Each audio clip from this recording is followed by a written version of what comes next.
Της Καστορεγιάς ραφούσε τα μαλλιά του σαν ήρθανε τα ταρχικά στην περιφέρεια. Welcome back to Comrade Uncle. I'm here with my uncle, Comrade, Dr. Abraham Joseph Layon. And we are here to talk about a variety of things. We wanted to do, well, what do we want to talk about, Uncle Joe? Well, I thought we would, since we started this whole thing as more or less a keep up with COVID blog podcast thing, but it branched out because obviously the world changes. COVID is still a problem. Healthcare issues are hugely problematic, certainly in the United States, hugely problematic. Tens of thousands of bankruptcies because of medical bills. Just a grotesque system, which I have to say I've been part of for 45 years. But I thought we would tell you a little bit just because of the sort of intersectionality of healthcare, the war on Gaza, the Israeli war on Gaza, and the protests on several American campuses, as well as the whole issue of voting. We love intersectionality here. It is intersectionality, that's right. So the last data that I've seen, and these numbers are reasonable, but they're approximations. The Hasburists and even the U.S. government, our government, also Hasburists. well, this is true, argues that the Gaza Ministry of Health, Palestinian Ministry of Health numbers are inaccurate. That's the best data we have, is that that's utter nonsense. Lancet just published 2-3 weeks ago an article looking at the data, and it was as tight as it was possible to be. There are probably, if anything, significant underestimates of dead and wounded. Dead for sure. Wounded, I don't know, who knows? Yeah. But since every single hospital has been attacked by the Israelis, bombed, most of them are marginally functional at best. The blockade has been a blockade not just of food and water and so forth, but medications, anesthetic agents, dressings, surgical scissors, and so forth. There are likely to be the death and injuries are likely to be higher when this is all summated at the end. And of course, because of the blockade, even though now there is more aid getting in, but because of the blockade, the next batch, the big batch of deaths, even if all fighting was to stop tomorrow, would be related to malnutrition, starvation, and infectious complications. There is some, the number may be off ever so slightly, some 250,000 pounds, I believe it was, pounds of solid waste that is undealt with since the Israelis have bombed sewage handling plants. Yeah. And of course, there's no electricity, and of course, no water. So it's hugely problematic. The roughly, there's 34,000 deaths, of which about half of them most of those are non-combatants, notwithstanding what the Israelis say. Most of them are non-combatants, and at least half of them are women and children. Now, I sort of don't even like that construction, women and children. What does that mean? Does that mean that men somehow aren't innocent? No. Right. But basically civilians. Right. But the thought of something like 13 to 15,000 little kids being murdered by this Israeli state with the assistance, active assistance of our government is simply unbearable. Supervision, oversight. I've heard. That's a very good. Oversight, man. Initially it was Direction. I thought complicit. They were complicit, but no. Biden and his government are actively involved in genocide. They really should be brought to the Hague. That really is. I mean, it sounds. Listen. I'm a 72-year-old person. I mean, I am not a young, wild-eyed radical. I mean, maybe once I was, but not even that wild-eyed. But if law is to mean anything, if rules are to mean anything, then the law against genocide has to be held up, and both the Israeli leadership and the American leadership have to be held accountable for genocide. 34,000 deaths, some 76,000 injuries, right? So casualties of something like 110, 115,000, another 8,000 perhaps. That number is from the Ministry of Health. I have no idea how they came up with that, of people missing. And maybe it's just reported because they did, the Ministry of Health there did send out, when there was access to electricity, intermittently it exists, and the internet intermittently exists, to people who intermittently have access to that stuff, a Google sheet asking them about their families and who's alive and who's gone and who's missing. So maybe the missing comes from that. But there's some significant number of people buried in the rubble.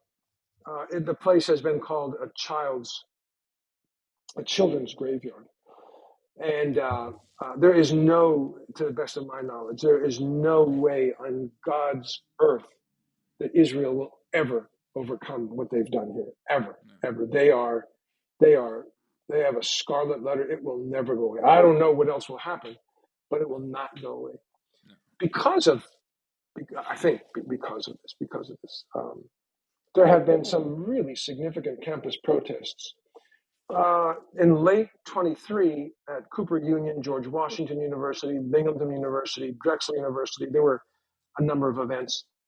More recently, Columbia, Yale, I think Harvard, maybe MIT. The Columbia and Yale have gotten the most play recently. And of course, are just like, again, if you do the math, being as old as I am, I was present during the Vietnam War. That was my war. That was my generation's war. And the protest. Now, I don't want to overstate anything I did. I was not a mover and shaker. I was just a dumbass. I shouldn't talk that way. Sorry. I was just a kid. I was a 21-year-old kid. But I knew something was dreadfully wrong. And so we were at multiple protests against that war and other things that were going on. In fact,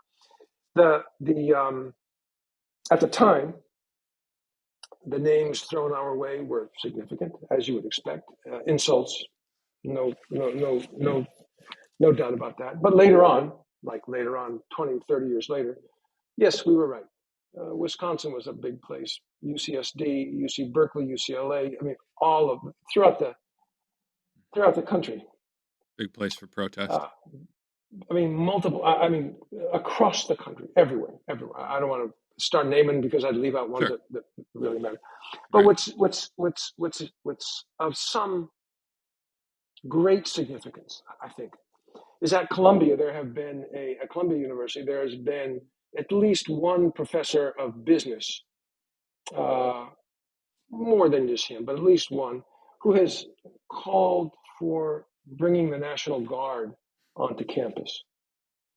And if this professor of business had any knowledge of history, at all, I think he'd be a little bit reticent to make that request. First of all, why did he?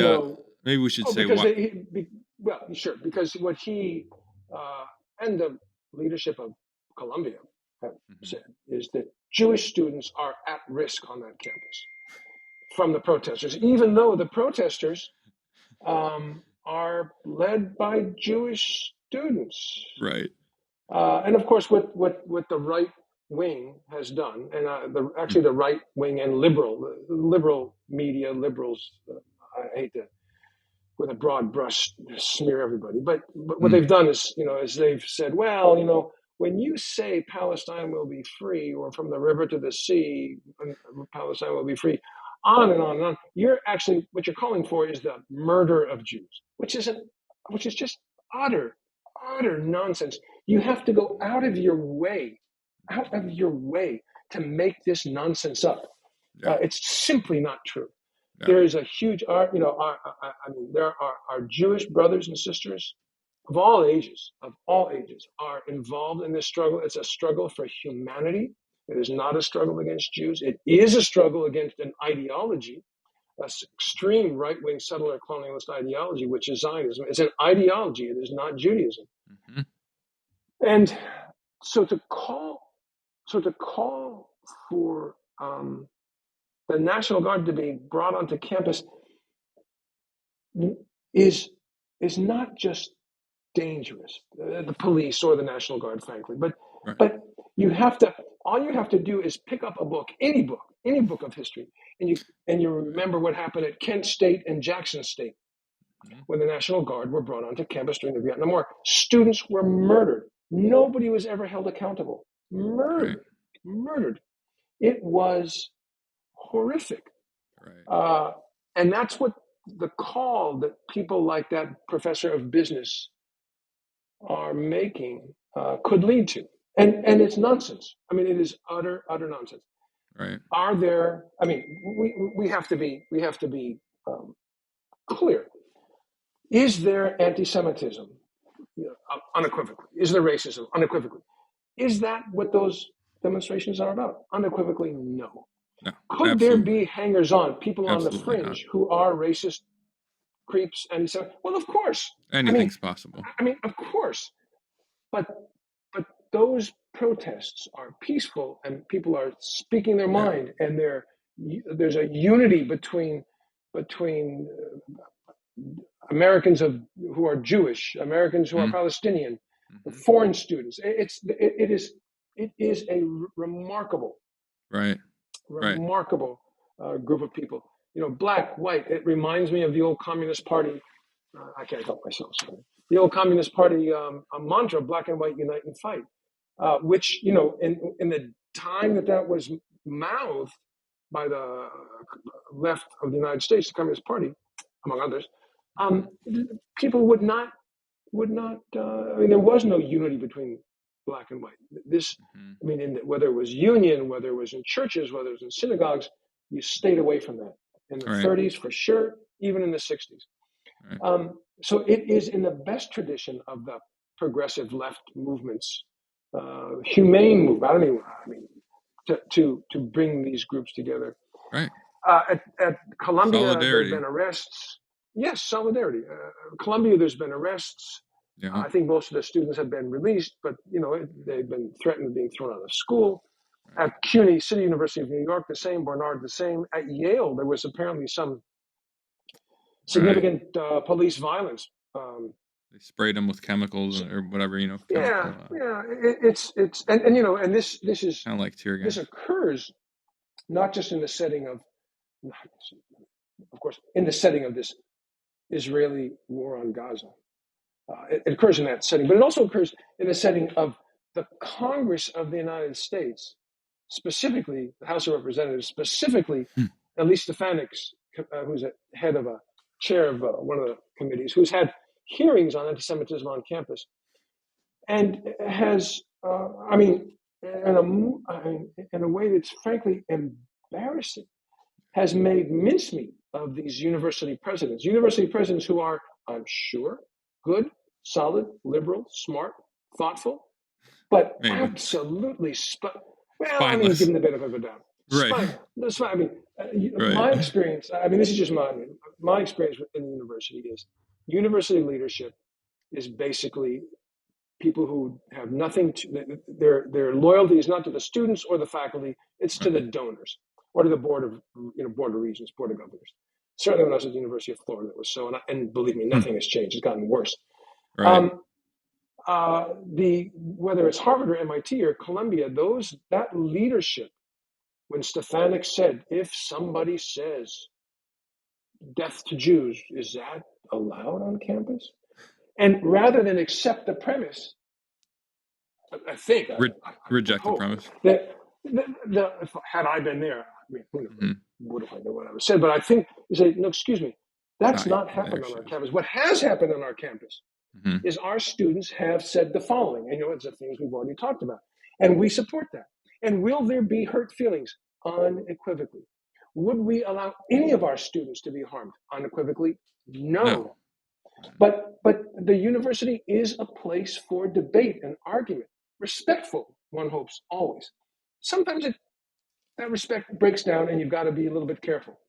But none of them were willing to do that. Not the leader of Harvard, who was unfortunately asked to resign, not MIT, not what was the other one that was there? Not Penn. And recently the president of Columbia was there. And again, really just did not do the job that should be done in terms of taking on Stefanik and her ilk and saying, no, your premise is wrong.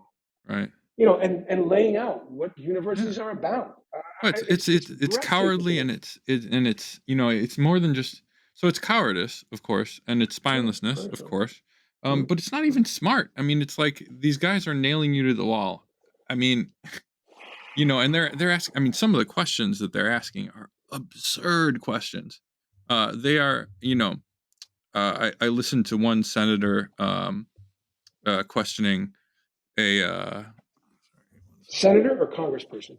Actually, I'm sorry, he was a congressperson, I believe. I can't remember.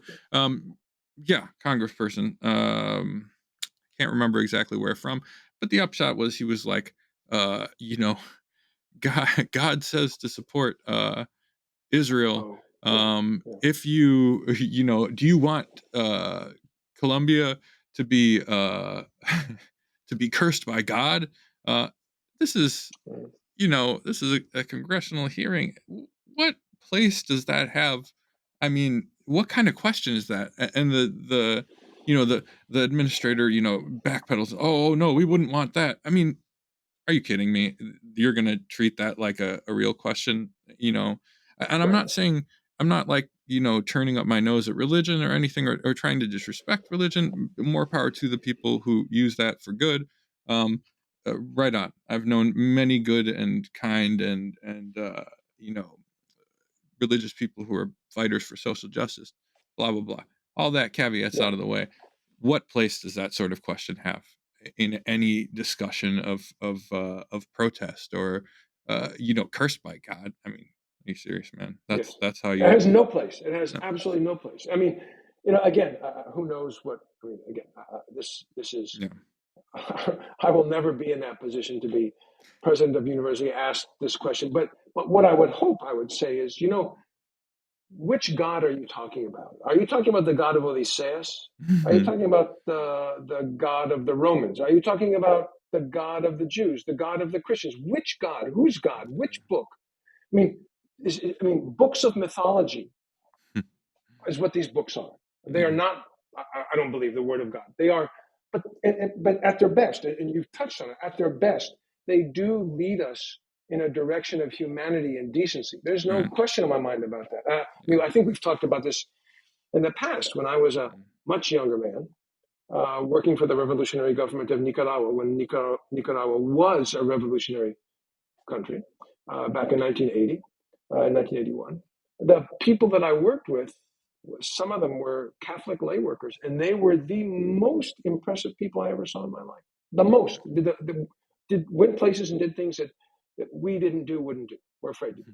So no, there's no question in my mind that you're right about that. But you're right, that kind of a question has got no place.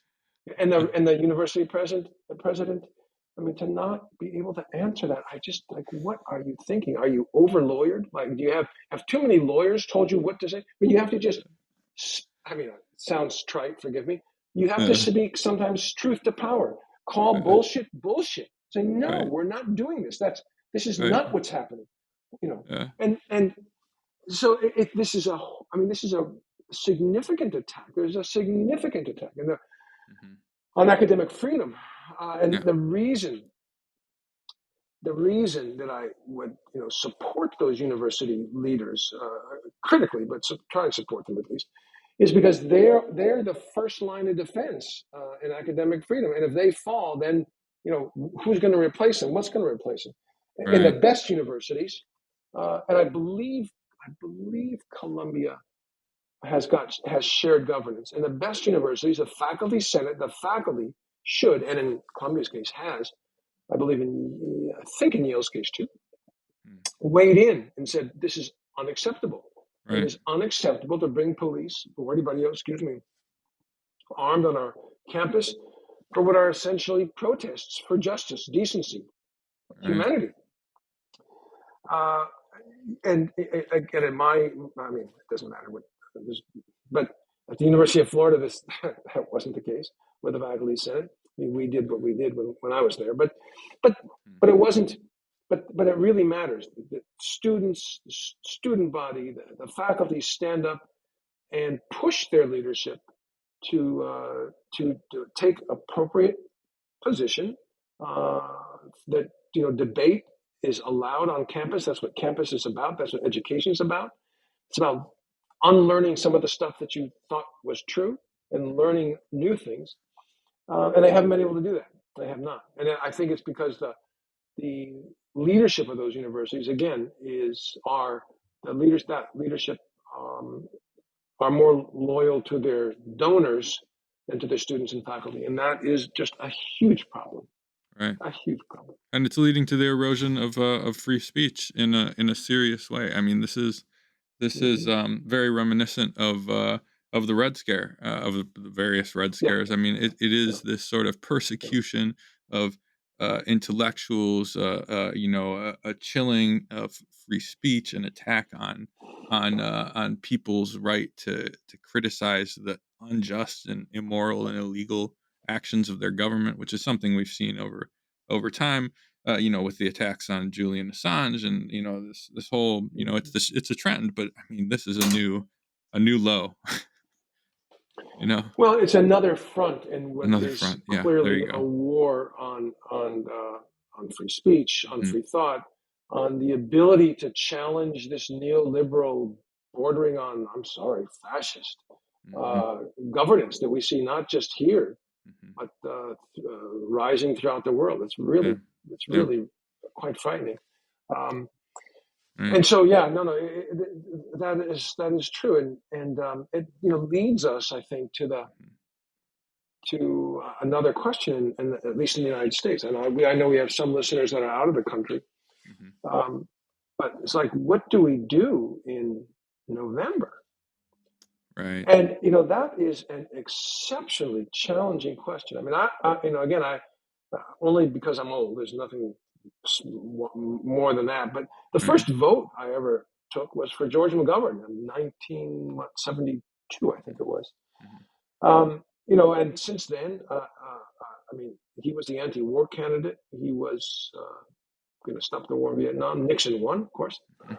And now what we're But talking about here is, sorry to interrupt, but for our international listeners, we're talking about the upcoming presidential election between Donald Trump and Joe Biden.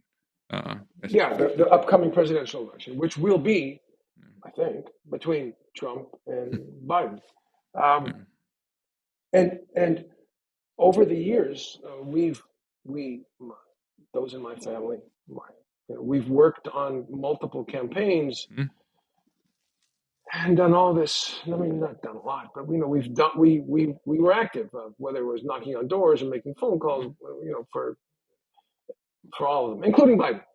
Yeah. Knowing that he was in 2020, he was not the guy I wished was there, but he was there. Right. When Clinton in 2016 was there, she was not who I wished was there. I mean, Oh. she is and remains a neoliberal hawk. Right.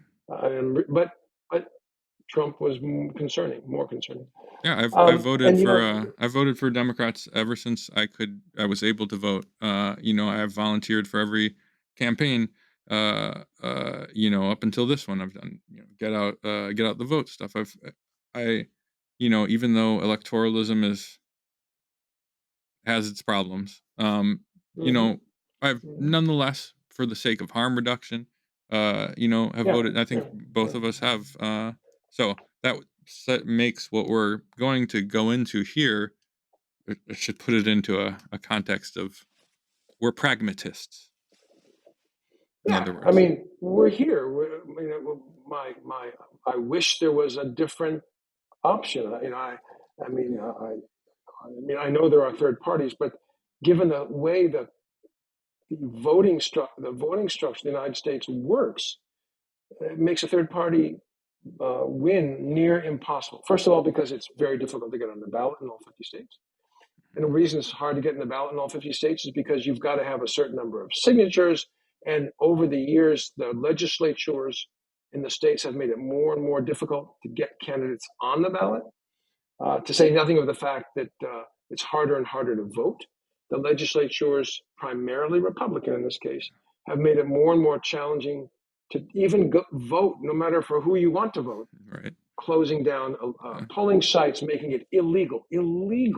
I mean, how absurd is this to provide water or snacks, even free, to people who are standing in line hour after hour after hour waiting to vote? And of course, where are the long lines? The long lines exist in areas where there's primarily working class and people of color, black, brown, etc.,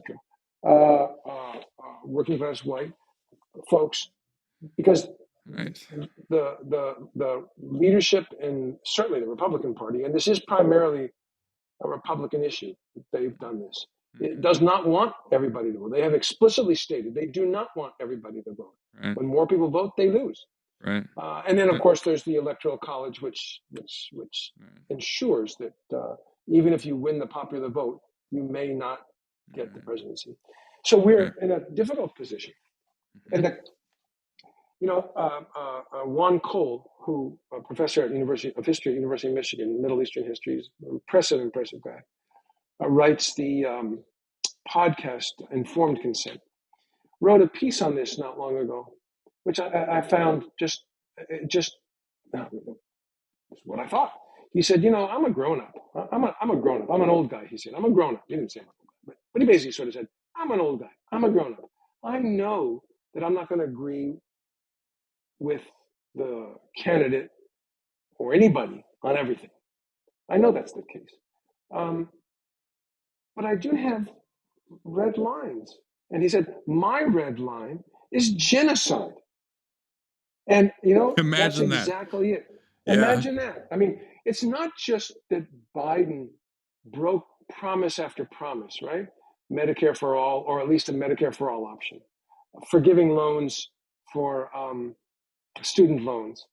It's not just that. The monies that were the checks that were supposed to flow to people who had been laid off or had lost money because of COVID. All of those things matter, that he broke those promises. Yes. Just like Obama broke the promise that he made, the first thing I'll do when I'm elected is codify Roe v. Wade, abortion rights. And he didn't. It wasn't that important to him. And now, of course, we see the issues with women whose right, to choose is how their body will be used is then taken from them. Right.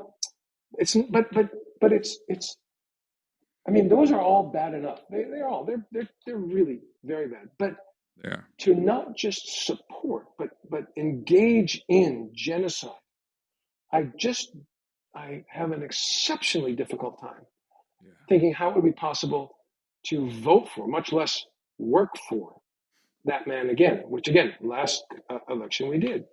Mitch Plitnick is a impressive guy, I think a historian. He wrote with Mark Lamont Hill the book Except for Palestine. And Mitch, in a piece he wrote that I read recently, again, he's extremely obviously bothered by all this. And he takes a slightly more nuanced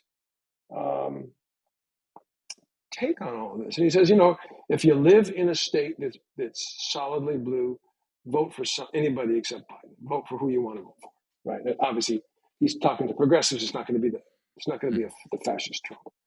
Yeah. But he says, but if you're in a state like I am in Florida, you have to really think that carefully, because notwithstanding, and again, I know this is a difficult argument to make, and I'm not sure I'm right, but notwithstanding, if I can say that, I can't say notwithstanding Biden's support of genocide. How can I say such a thing?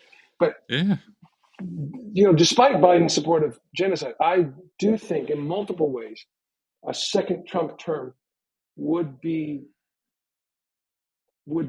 potentially be worse. Why do I say such a thing? I think the people he would put in charge of the government would be even worse than who he did the last time. I think in terms of, and certainly in terms of the environment, women's rights, etc., that Perhaps. is gone. It may even be true that if that fascist, and I use that term not in a pejorative manner, I believe that's the way he leans, comes to power, I'm not sure, but that he would destroy what's left, what little is left of the remnants of American democracy. That doesn't. I'm still not sure. Everyone that I know, my wife included, your aunt, and my friends say, but you have to vote for Biden. You just have to. And I certainly would never presume to tell anybody what to do. But I have to tell you, it's extremely difficult this time around. It's not that I would vote for Trump. It's nothing like that at all. And then, of course, there's all the down ballot people. Sure. We have Different story. We supported Fetterman when we were still in Pennsylvania, and that guy has turned out to be an absolute thug. Look, here's so I, as a counterpoint to that opinion, I want to present you with this one.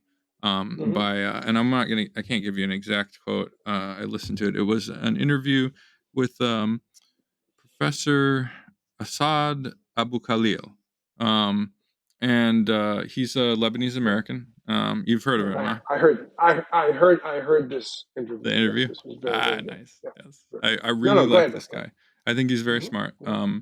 And I think he makes some really good points to me. And that is essentially, well, so what he ended with was, don't let your, what he would say to people, to the voters, is that don't let your aversion to Trump rule, keep you from, in effect, punishing Biden. Here's my thought process, and I am deeply conflicted about this. I really am. And that is, and this follows on some of what he was saying, the professor, is that, we, to some extent, accept this, idea of lesser evil and harm reduction, and that is valid. However, I have two lines with this. One part, on the one side, we have, the fact that some segment of Americans will undoubtedly suffer more under Trump. On the other hand, let's take LGBTQIA plus folks, who are definitely in a worse shape under Trump. There's really no question about that. How much worse? How much of it is actually bipartisan, secretly, whatever? Setting that aside, it would be worse under Trump. However, what about gay people in Palestine? Do they not deserve lives? How much suffering, if you put in the one hand, on the one column, Americans suffering the indignities, the attacks, the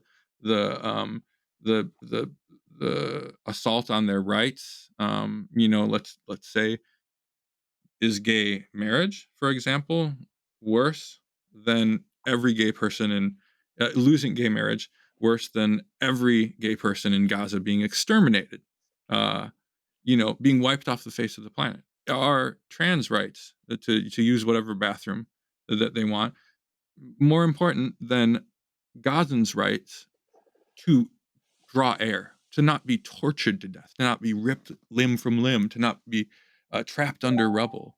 How many gay lives of Gazans matter?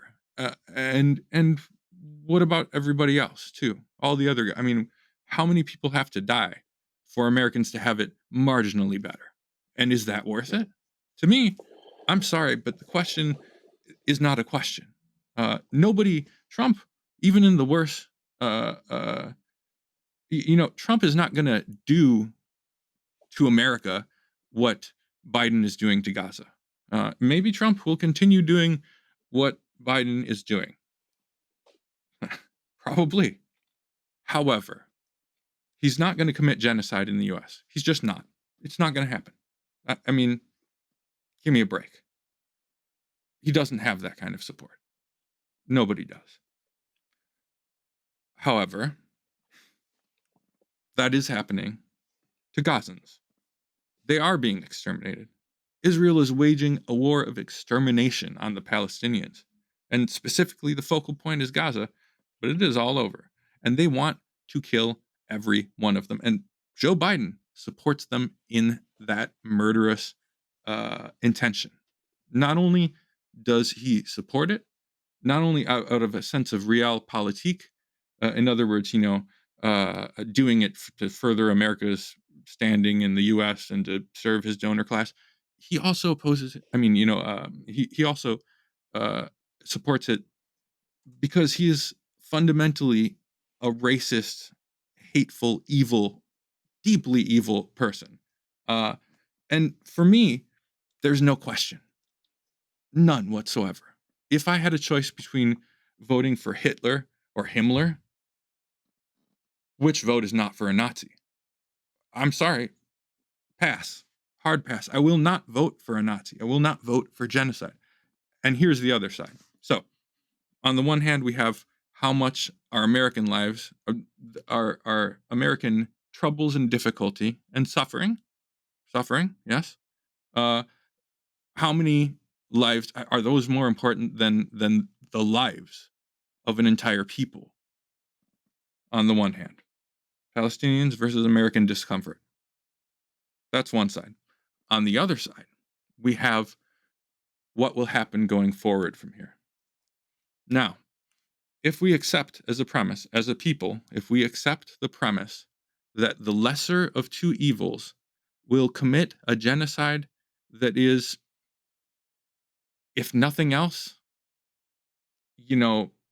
every bit as bad as what the Republicans want to do. Because I'm sorry, but Biden's support of Israel has been unconditional. And not only has he been unconditionally supporting, he has pushed them forward. He has encouraged them. He has lied for them. He has supplied them with weapons above and beyond what the rest of our evil, immoral government wanted to do. Even did an end run around Congress, and Congress is as pro-Israel as everything else. So for me, and this is what I think about. I don't think about Trump. I think about the guy after Trump. I think about the guy after that, and the guy after that. If Democrats, we have one party that is wholesale for genocide. They say it out loud. They say, kill them all.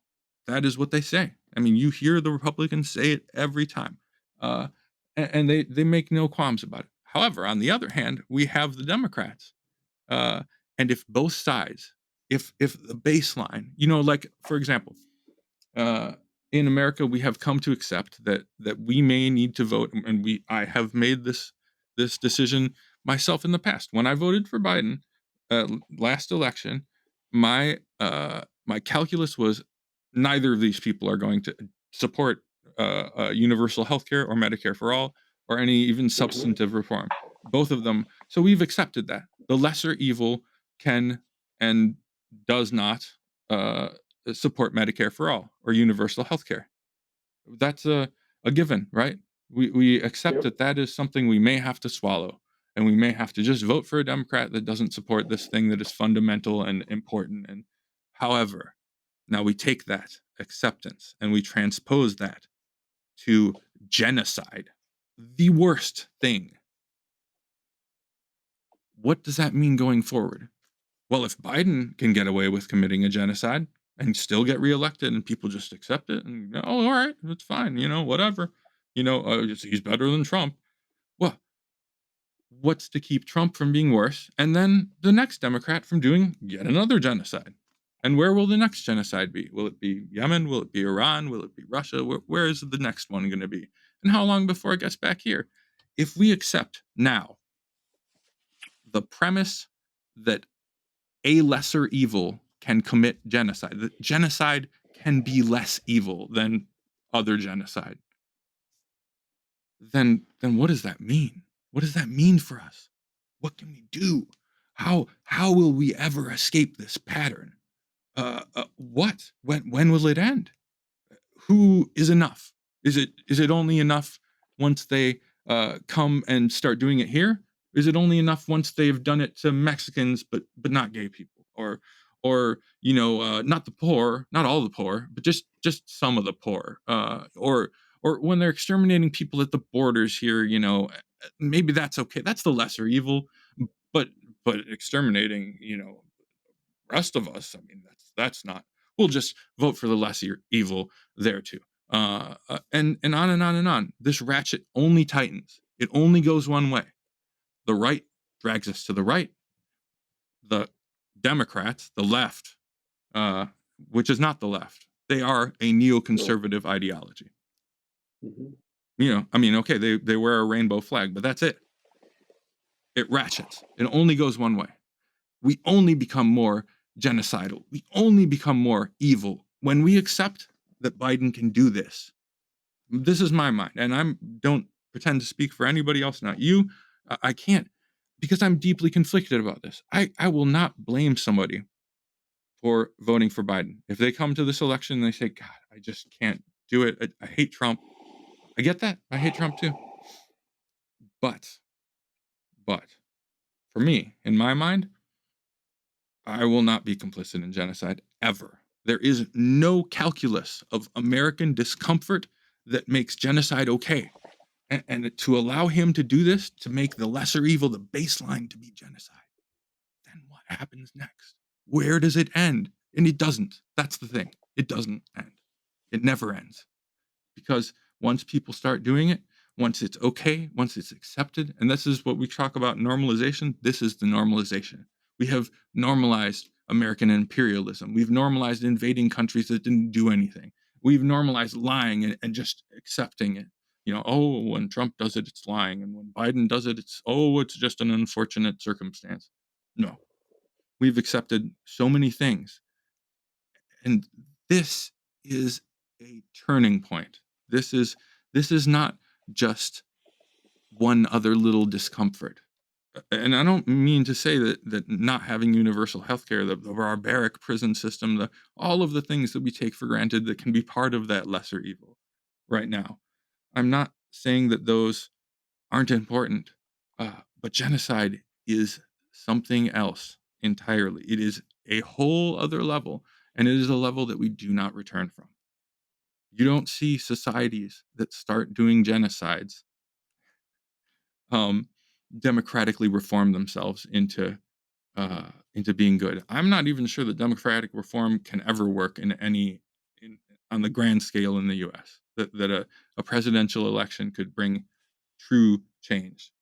I'm not sure that that'll ever work, but we have to fight to stop genocide. And if that means that I have to hold my nose and not vote for Biden, I will do it. And I'm in a swing state. I make no equivocation about the fact that I will not vote for that man. And I'll tell you one more thing. So we have those two avenues that go into my thinking on the subject. And there's a third one. And that is that that we we have a moral responsibility as well, in my mind. Just something that if we take part in it, it stains us. It is an abhorrent thing. Think about what would you have done uh, during the Civil War? What the American Civil War to end slavery. Is slavery abhorrent? Is slavery an absolute evil, a black mark on the morality of a human being that cannot be erased? I believe that it is. I think that I will not tolerate slavery, and I will not tolerate genocide. I will not be complicit. I won't help it. I won't tacitly accept the premise that American lives are more important than Gazan lives. They are people. They are humans. They are our brothers and sisters, save but for, as my mother would say, an accident of geography. Being born here and not there. They are made of the same flesh and blood as us. They are or could be us. You, me, anybody. There's no one ethnicity of people that is inherently more important than another. No human life is more important than another, unless it's the life of a fascist or a Nazi or a genocider. I'm sorry, but those lives are on a different level. But as far as a baby born into this world, there's nothing separating you or me from being a Gazan other than where we were born. And none of us deserve to be exterminated or eradicated. The Jews did not deserve it, nor the communists, nor the socialists, nor the gay people, nor the people with disabilities that were exterminated in the Holocaust, the first Holocaust, because this is the second Holocaust. This is it here.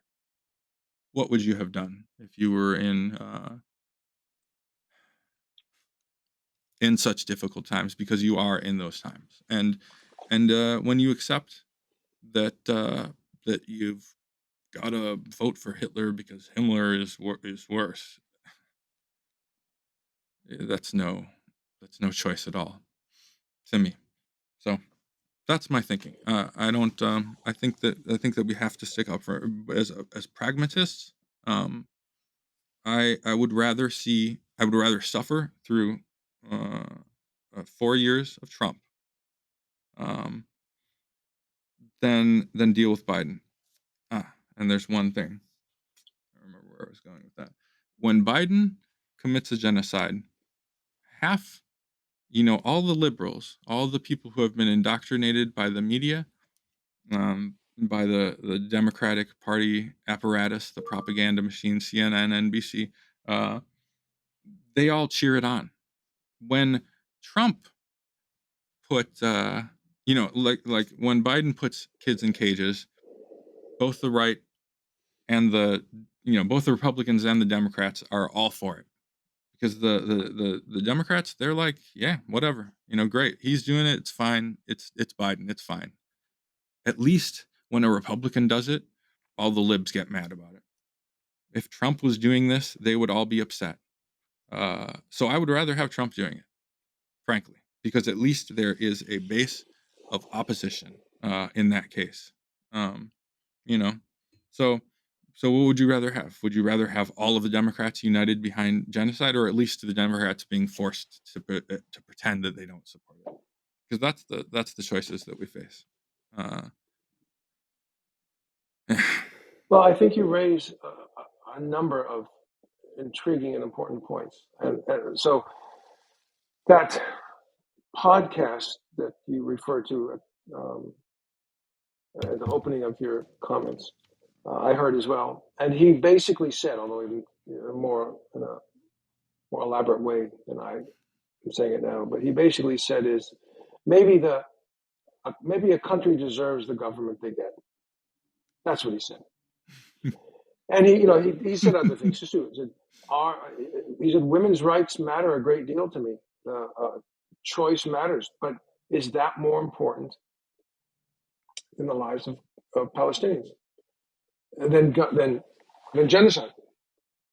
And he did that in several comments. And I think he was conflicted as well, as clearly you are, as clearly I am.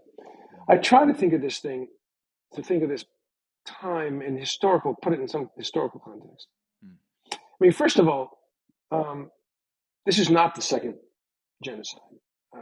Holocaust. And Holocaust. I mean, and the Holocaust that the Nazis perpetrated on the Jewish people wasn't the first Holocaust. I mean, there's been more than one, but in times that we consider modern, at least, probably the first Holocaust is what the Germans do to the people in what is now Namibia.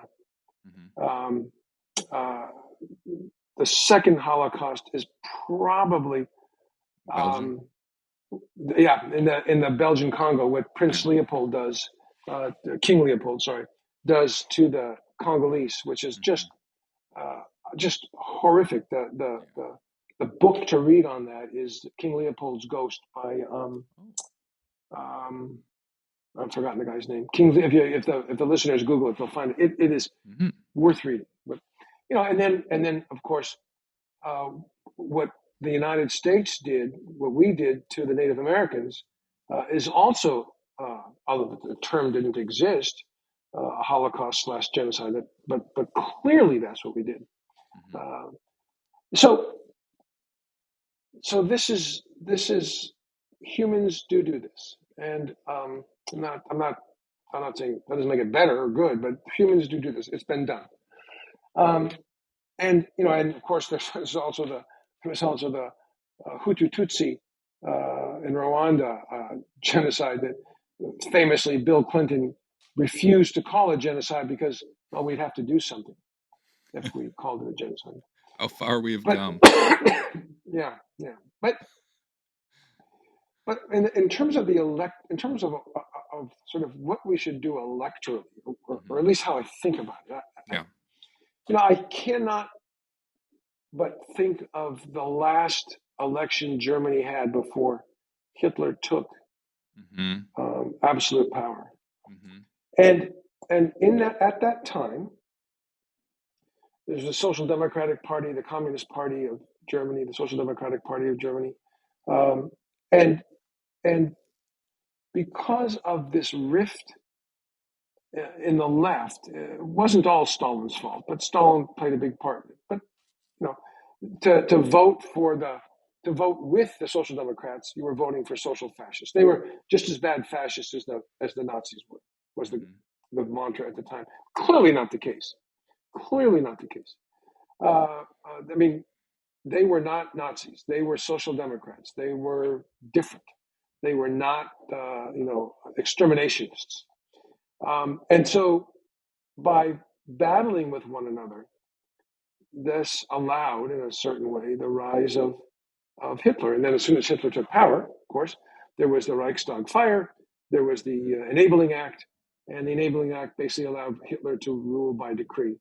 Full stop. Done. So there's another take, right? So there's two takes on what happened. One is that that happened, that it was the election, and I think that is a valid and reasonable take.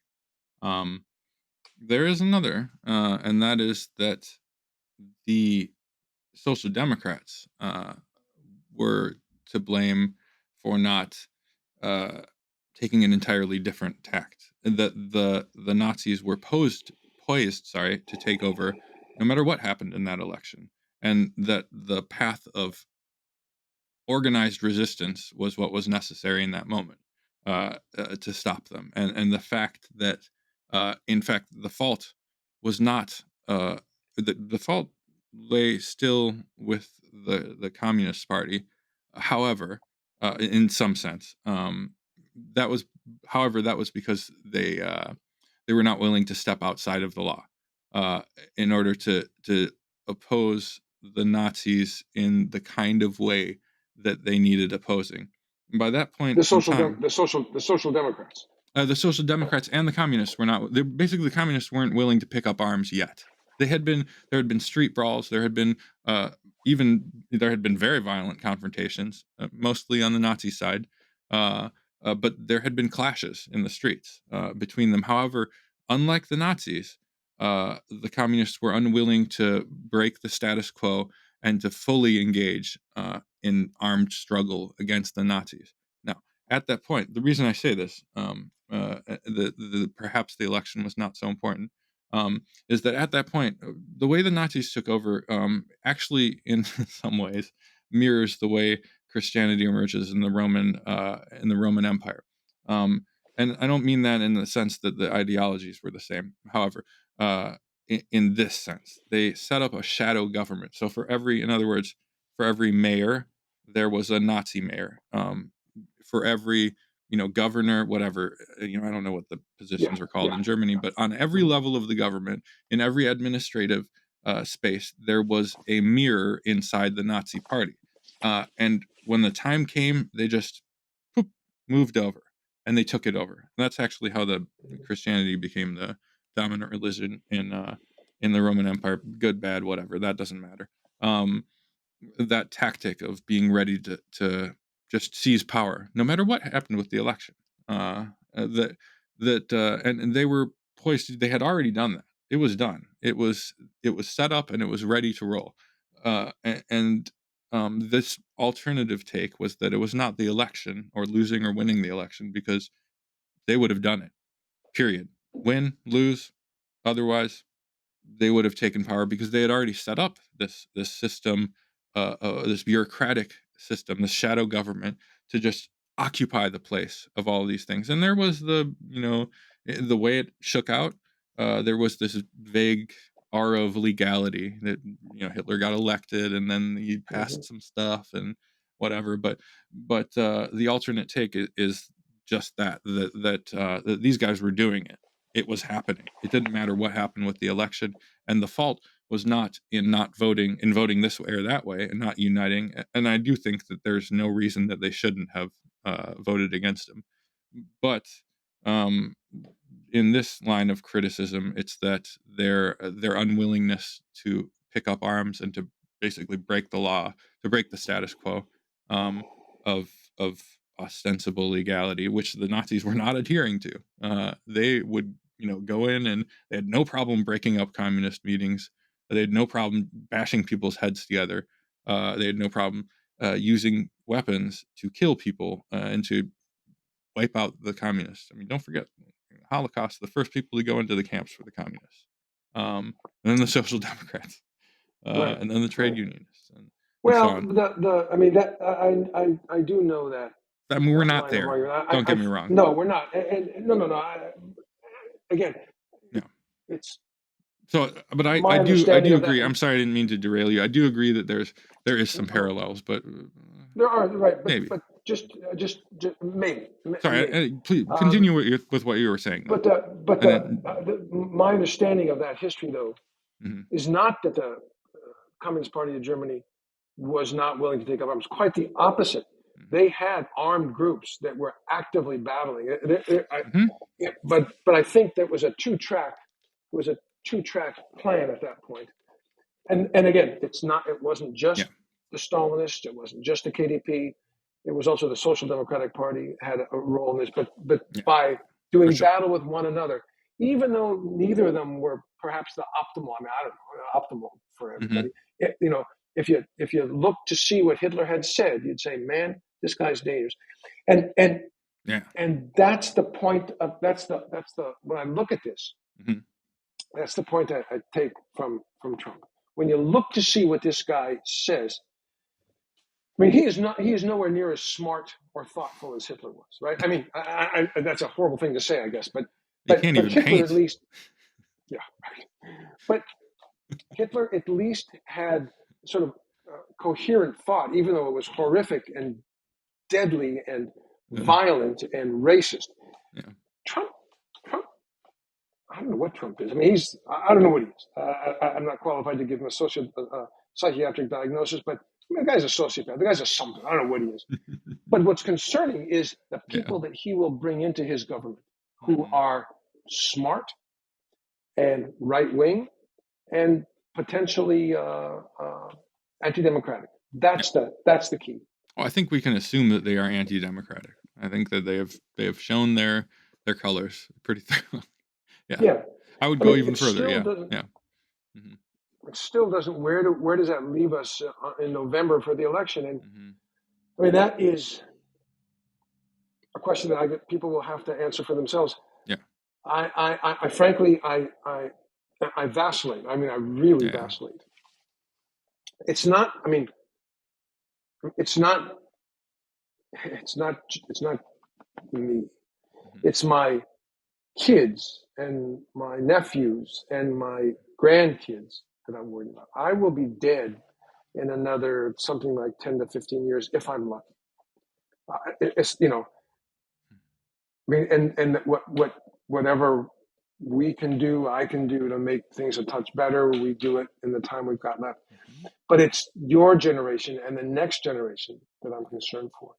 And I mean, the points you make, I think, are important points. It's not possible to just, in my mind, to just talk them away. Yeah. But I do think that if Trump does win the election, if he doesn't go to jail, if he does get elected, if he does form a government, if he does put people in power who have no respect for legal process, right? I mean, whatever the faults of the people in his government the last time around, several of them stopped this man from sort of following his nose in terms of perpetrating violence on the American people. Hmm. So I do think it is a challenge to make the decision. I mean, Cornel West is the guy who I think the most highly of. Jill Stein, I think very highly of. Yeah. They are not going to win. Yeah. I mean, No. full stop. And in a state like Florida, which Biden needs to win, the Democrats need to win for sure. Going down the from president, ignoring the president. I mean, I will vote for the Dems, even though all of them, are not my kind of people. They're just not. They're way too conservative. But the whole issue of presidential candidate is, I'm still struggling with it. I just am struggling with it. But I, I have kids and grandkids, and no, their lives are not. I mean, I love them to death. Don't misunderstand me, but their lives are not worth any more than the kids in Gaza, without a doubt. Hmm. I want to punish Biden. I mean, politically, I mean the other way. Yeah. Right. No. Right. No. I mean, I'm not a violent person. I mean, We I'm have really to not. say that. Yeah. Absolutely. Yeah. And yeah. And No, yes, but I agree it's with you. true. I mean, Yeah. I'm not a Both. violent person. Right. But he I agree. needs to be punished for this. This is what he's done is unequivocally wrong. Face political And consequences. Yeah. face political consequences. And so it may well be that the only thing to do is to leave it blank, or just remain uncommitted, and then go down the list, or to vote for a third party candidate, even though voting for a third party candidate is never going to win. Right. I mean, it sends a message, but we run the risk of this guy who is a literal, I think, who's certainly fascist leaning and is surrounded by literal fascists, Right. literal fascists, Right. Yeah. Coming into power of the, of extremely powerful military and nuclear weapons and so forth and so on. And God knows, Trump has already said what he would do to the Palestinians in Gaza. He said it, go in and mow them down, wipe them out. I mean, he made it clear that that's what he would do. So this is a challenge. This is a challenge. And we're 320 million damn people. And the best we can do are two 80-year-old idiots. I mean, really, I remember as a young guy that the United States would make fun of the Soviet Union because of their gerontocratic leadership. And now look at us. I mean, look at us. And it's, obviously, it's not that being young equates with being thoughtful or progressive. I mean, look at Hawley, for God's sake. Look at Cotton, Senator Cotton, or Hawley, or Senator Hawley. It's not. But But one would sort of like to believe that there are, in the United States, in our broad country, people, men, women, way more thoughtful, way more progressive, way more forward-thinking than Biden or Trump or Kamala Harris. I mean, it's breathtaking. It's just breathtaking how the poor choices we have, and we're supposed to be, I don't think we are, the world's premier democracy. I mean, this is what we've got. No, this is not democracy. So it's just a real problem. Yeah. It's a problem. I would say let me add something. I think that no matter what, I don't think that people should stay home. I don't. I can understand how all this is dispiriting. However, your local elections do still mean stuff. Yes. So no matter Yes. what you do with the president, don't let it discourage you from being involved in picking the sheriff and the mayor, whatever. I don't know what's on the ballot. Sure. But go and have your say, whether or not no matter what you choose to do. And I'm certainly amenable. I mean, I hear you, and like I was. You asked me a month ago. I was pretty much there. That's and like I mean, I vacillate too. I would say here's what in my ideal world, and I think this would make a very different election, um, if this could happen. I want every person who wants to vote for Biden. I mean, or Trump, whatever, Sure. But I mean, speaking to our listeners, I doubt very much if many of them are Trump supporters. Maybe, I don't know. But I wish I could take every liberal and make them watch 5 minutes of videos from Gaza. Go put them on, have them watch Eye on Palestine or even Al Jazeera. And just spend a good 5-10 minutes watching it. And after that, then make their decision. I don't. The thing that I see from Democrats, from libs, that I know is that the ones who just are like, oh, well, things are better under Biden. I'm better off than I was 4 years ago. Whatever, line they're parroting now.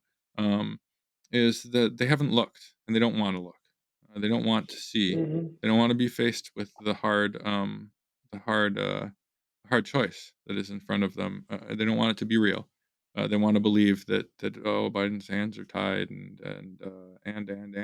But I think that once people see that, I think we would have a very different election. Even if everybody, if Republicans too, were forced to look and see what is happening with their own eyes, because that's what changed. I mean, that's what drives me.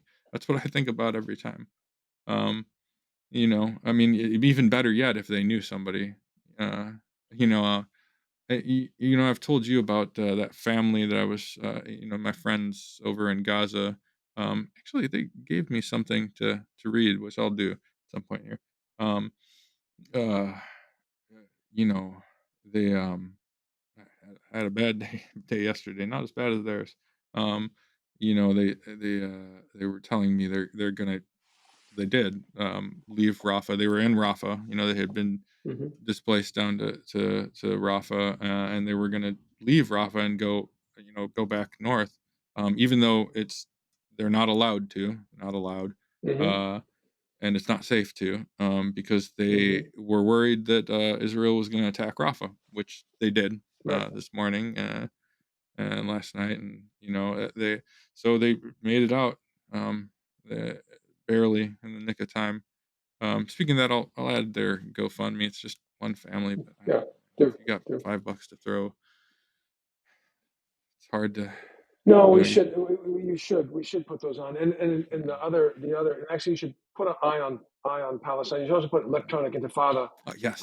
Their website on as well, because those are some. Rethinking Palestine is another one. There's some just superb podcasts that people can go to keep up to date on what's going on here. Anyway, so we will see what happens as time goes on, but I think we are in a very precarious position as a country. Very precarious position. And certainly our brothers and sisters in Palestine are suffering the most right now and deserve our support. The mantra is a secular democratic state with equal rights for all. And if we need to have some special minority rights to protect folks, by God, that can be done too. Yeah. It's not going to be you or me that does that, but I think that's all that's left. There's no two-state option left. Israel has ensured that. The Palestinians are not going to go anywhere. And it's going to be a state. It'll either be an apartheid state or a democratic secular state. That's all. Those are the only possibilities. And I suspect, knowing what I know about history, apartheid might go for a while. They might be able to hold it together for a few years, even decades, but it'll fall apart. It seems like it already is falling apart. And I've dear friends in Israel who most of them won't talk to me anymore because unfortunately they are they support their government and what they're doing. They cannot see any further than that. But it's sad. These are good people. These are good people. It shouldn't be like this. Yeah, but, me too. It's all we can do is keep pushing, and the push we'll have to make is get Biden to stop supporting Israel with weapons and money, to get Biden to support the resolutions in the UN that stop the fighting, that bring aid in, and that can figure out a way to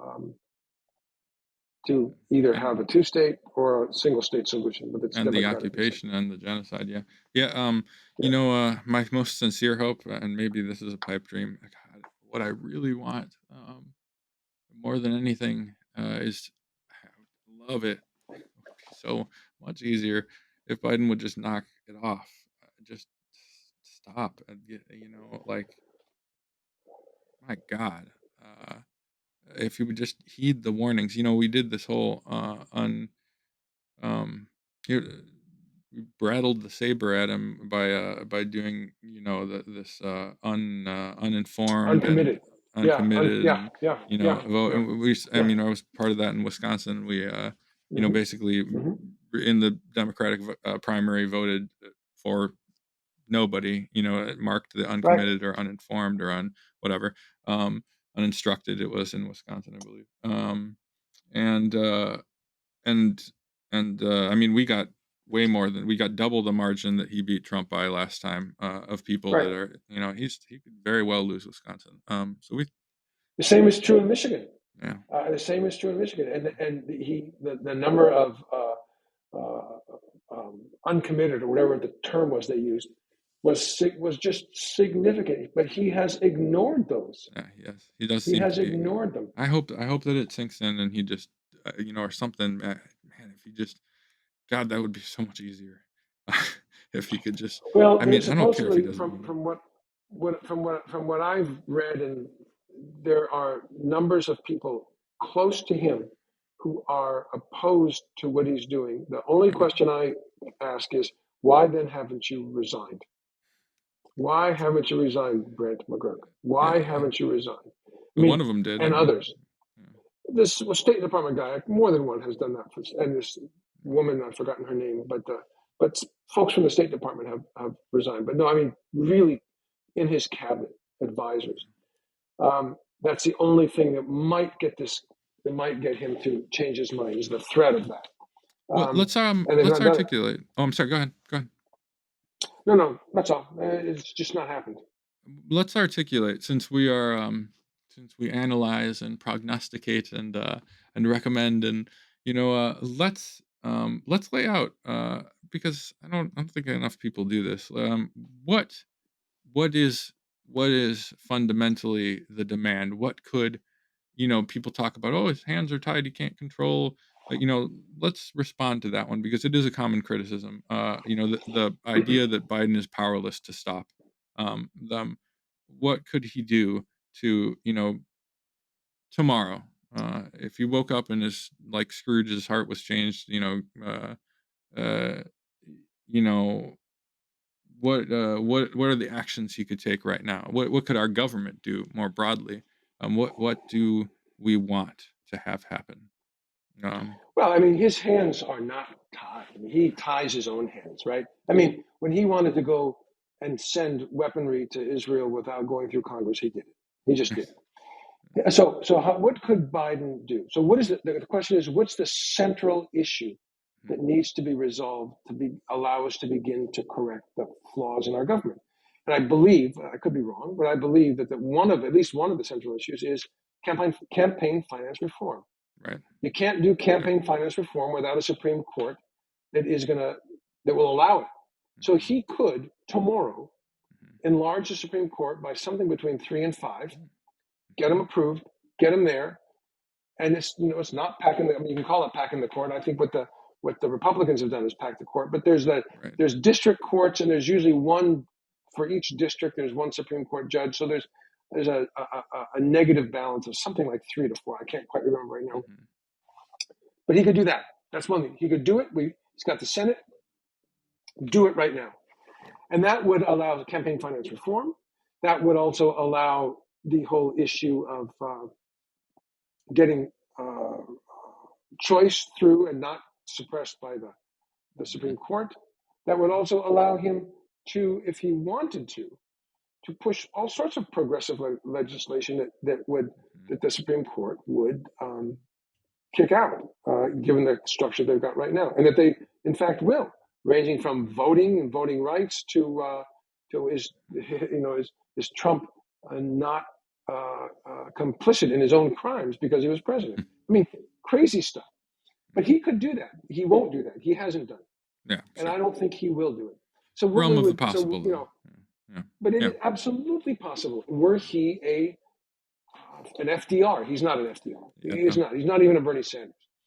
I mean, clearly not a Bernie Sanders. Yeah. And Bernie Sanders isn't all that good. Right. What more would we like? We would like him to stop funding Israeli genocide. I mean, stop. I mean, this didn't start on the 7th of October. Anyone who's read anything about the Middle East, who knows anything, knows that. And there are people around him who know this, and I'm sure have said this to him. This is an 85 to 100-year-old process of ethnic cleansing that's been going on. It is. I mean, I don't care what the Bible says. I do not care. It doesn't mean anything to me. I mean, whatever. Yeah. Yes, the Bible says that there were these guys, the land was Jewish land 3,000 years ago. I mean, you want to come back, you come back. Can you come back, though, and it's a democratic, secular state? Right. You don't kick people out. You don't take their homes. You don't make them third-class citizens. You don't kill them. Right. You don't keep them uneducated. You don't keep roads that they can't use, sidewalks they can't walk on. I'm sorry. You don't do that. You think you're God's special people? I'm sorry. Which God? Whose God? No. The Jewish people are a remarkable people. I mean, there's things that have been done by that group, by the Jewish people, that are breathtakingly wonderful. Yes. Breathtakingly wonderful. This is not one of them. And so we would say to him, stop, and stop now. Right. There's a whole bunch more that we done. I mean, we could talk, maybe we talk about it another time, but we've not talked about healthcare in a while. I mean, we don't have a rational healthcare system. But we just sent whatever it is, $64 billion, by the way, borrowed $64 billion to send to Ukraine and some amount to Israel. Right. But we don't have money for a national health system. I mean, I've got patients who can't afford their insulin, notwithstanding what Biden says about what's just been passed and $35. It's nonsense. I mean, we have an education system that's falling apart, roads, we have no transport, we have people who are homeless.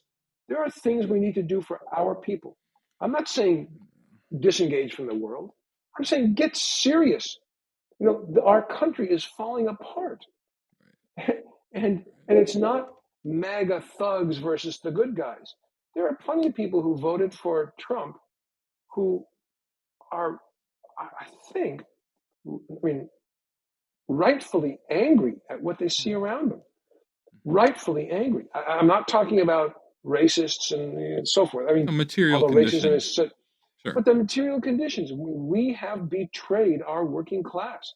We have betrayed them.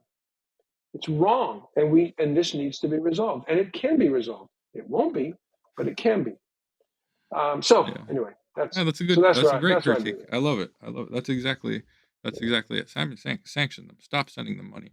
Address the issues that we have at home. Yes. Enough. Work together. I mean,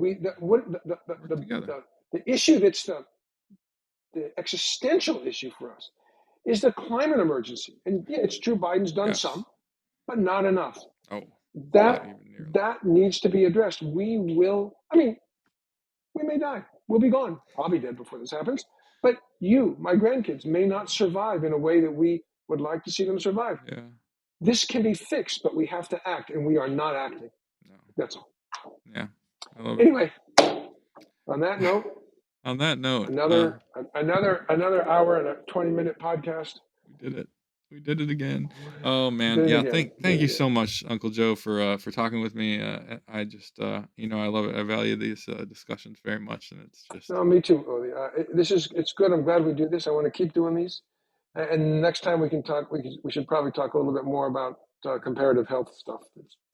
But there's plenty to talk about now. Yeah. So. Okay, man. All right. Love you, Uncle Joe. You got Thanks, it, man. Love you. Take care. See ya. Take care. Stamattina mi sono alzato, oh bella ciao, bella ciao, bella ciao, ciao, ciao. Stamattina mi sono alzato e ho trovato l'invaso. Oh partigiano, portami via, oh bella ciao, bella ciao, bella ciao, ciao, ciao. Partigiano, portami via, che mi sento di morire. E se io muoio da partigiano, oh bella ciao, bella ciao, bella ciao, ciao, ciao. E se muoio da partigiano, tu mi devi seppellire, e seppellire lassù in montagna